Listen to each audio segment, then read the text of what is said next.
Okay, so you play here at We played Olympiad, right? the Olympiad in Thessaloniki in '88, and it was a game against an international master from New Zealand, I think, and he played a very important line from Greenfield. The theory recommended this line for black as even, like this, I mean, more or less equality. But in reality, white, in my opinion, has a small edge all the time, a little bit, but sometimes enough, you see. And this game is very good example what can happen, you see. Hmm. Everything is theory until now. After bishop g5 knight e4, the alternative is to take in d5, very complicated again, also a very small edge for white. And here the bishop h4 or bishop f4. Later on, it was recommended to put the bishop in f4. But okay, bishop h4 is normal move, a little bit better for white, and everybody played bishop h4 in that time. Okay, bishop h4, and now c5. Okay, after c5, you have to decide what to do, and the best way is the game continuation. You take everything is forced. Now you take in d5. He has to take in c3. You take back, and he takes in d5. All right. So after queen takes d5, e3, again the best move. He takes in d4. You take back with the pawn, and then knight c6. Bishop e2. Well, until now, everything's theory, you see. So it seems the game, more or less even. The alternative instead of castle, it was queen a5 check. Again, theory. After queen a5, you trade queens. After queen a5 check, queen d2. Again, a little bit better in endgame for white. Endgame, middle game. Always white is better. My game with the answer and so on. And okay, dangerous for black. A little bit unpleasant. So after castle, black played e5. Okay, now you have to take in e5, you see. And queen e6. Well, he could take also in d1 and accept the end game, middle game, end game. Immediately queen takes d1, rook takes d1, knight takes e5. Okay, better for white again. So after queen e6, he wants to keep the queen on board and take bet later in e5. And with more pieces like this, complicated. All right, and now the first small surprise, knight d4. Now, if he takes in d4, he's lost because you take back with the pawn and he doesn't recapture the pawn. Yeah, Is enough to win with yeah. white, you see. So again, it's forced. He has to take with the queen in e5, and now you have time to take in c6 because it's impossible now to take in a1 because he's lost immediately after knight e7 check. Mm. King h8, and then you take in a1, and black is lost. Two pieces and big attack, big initiative against rook. Black is Yeah, completely lost. yeah. Okay. So again, he has to take in c6, rook c1. Okay. After rook c1, again, theory, you have a small edge and you play against a small weakness, a pawn from c6. So now again, the best counterplay for black is to play immediately bishop e6. Okay, he played bishop e6. Now, if you take in c6, it's very bad for white. You know, Why? if you Because take in c6 after queen e4, you can lose the game because you have two pieces attacked: the rook from c6 and the bishop from h4, okay. and you lose something. So it's not good, of course. So the best move here is bishop c4. Now you play always against a small weakness with white. You see. But if it's enough or not, this is another question, I say. All right, so now, again, he has to take or play bishop d5. Bishop d5 is a little bit better. If he took immediately in c4, after rook takes c4, queen c2, rook c1, and so on, later on he loses probably the pawn from c5, from c6. And again, very unpleasant for black. So, okay, after bishop d5, queen d3, very good move because now white wins the tempo, threatening already rook d1. You see, for the moment, everything is protected, and you win a very important tempo. You see. Okay, so now again he has to defend very well. He found again the best move, rook e8. Not very complicated, but it's the best move. All right. So now, Why is the best? because he gives you the chance to choose what to play. If you take now in d5, probably it's not enough to win, you see, because it's very small advantage. Probably not enough. So now you played rook d1, I played rook d1. Again, very small advantage, but the rook c8. Now he could protect the pawn. That's the only weakness. He could protect it. All right. So now what to do? To h3 is important to play h3 to have the king. I mean, the king has to Escape. to go away from g1 to h2 in some tactical positions. I mean, not to be threatened with mate on the first rank. So h3 is the good move again. Now he took in c4, and now I took with the queen. Probably was already better to play simply rook takes c4 and then queen c2 and so on. Unpleasant for black. And now after queen c4, which seemed to be very, very strong, he played here queen e6. All right. After queen e6, we were a little bit in time trouble, both of us.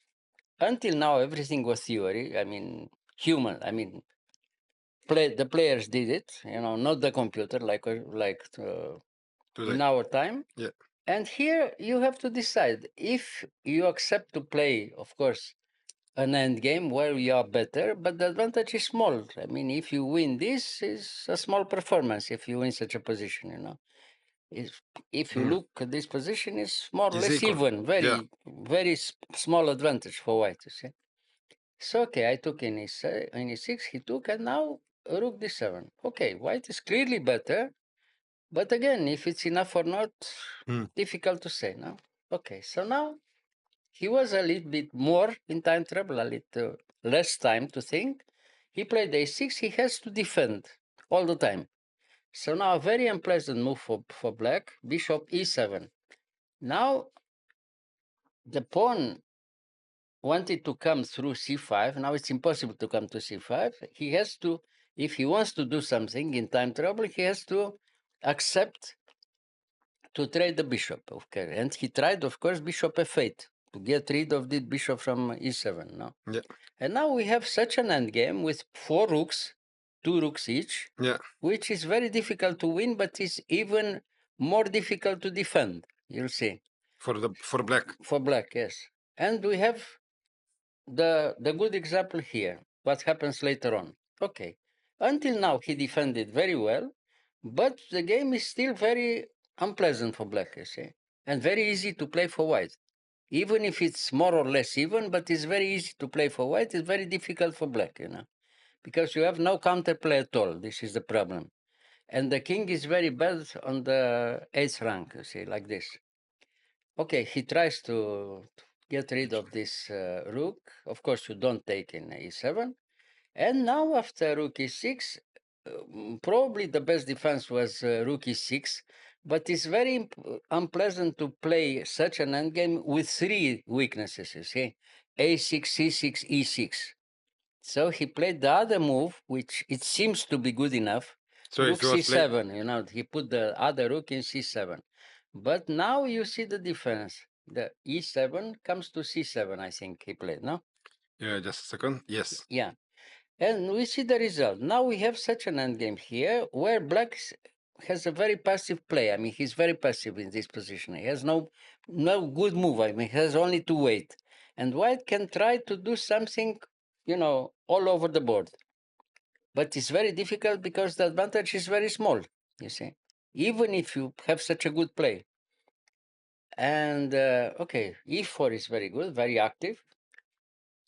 King e7, e5. Well, until now, no mistakes from black, but the game is passive and very unpleasant again. Yeah. Very difficult to play.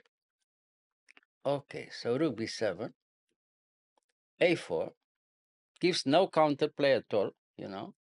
He wanted to play check and Check. then the rook on the B2. second or rook b5.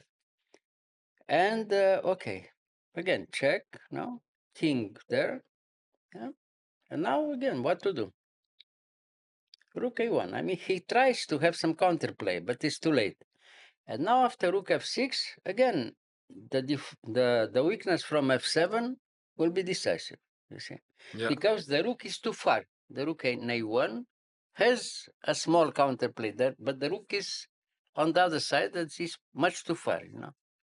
So right now, after rook f6, rook c7, the only defense now, and now simply we attack. We provoke the last weakness. You know, has to play h5, otherwise Yeah. he's Yes. h5, and now the rook comes back with decisive effect on f4, and now the position is simply lost for black here. In every in every possibility is lost for black. So now what to do? King e6 is forced, and now after e6, black has no defense at all, and everything is forced. Hmm. He has to play g5. He has to do something, you know. Okay. Yeah. So rook f5, we attack. All the pawns are attacked, you know. In f7 is attacked. The g5 is attacked. The h5 is attacked. So okay, he took. No, of course. So I took with check. He played king d7, and now where we put again the rook on the best position in e4, very central one. And now it's clear the each endgame is completely lost for black So because he loses one pawn or 2 pawns. You see? but why not coming on Oh yeah, this? I could play also king rook h6 or Yeah. that wins also. But this is the best move to do it because you protect the square Ah. c4, you know, Yeah. against c5, c4, and so on. The last counterplay for black, you see, somehow desperation. You know? So Mhm. after rook e4, he played king. I mean, the king wants to be safe on b7 and then try something with c5, but it's much too late, you see. So I took the first pawn. He played king b7. He loses another pawn with check. Okay, king there. And now we took the second pawn. He plays c5, rook c4, and I think he resigned here, no? He resigned. Yeah, Yes. because he's no counterplay at all. And finally, if you look at the position, all the pawns from the king side disappeared from Yeah. black, you know. So Disappeared. Yes. yeah, so so very good No, example how to win such a position where the advantage is very small. It's very minimal. small, but he has no counterplay, and it's very difficult to find a move, a good move in every position. You see? So the pressure was too much. Yeah, it was very difficult, of course. Like Well, nice. if it's enough or not, even against a very strong player, and in each position is another question. But in this game was enough, and it was also very important for us in this match against New Zealand. Of course, we won the match, no?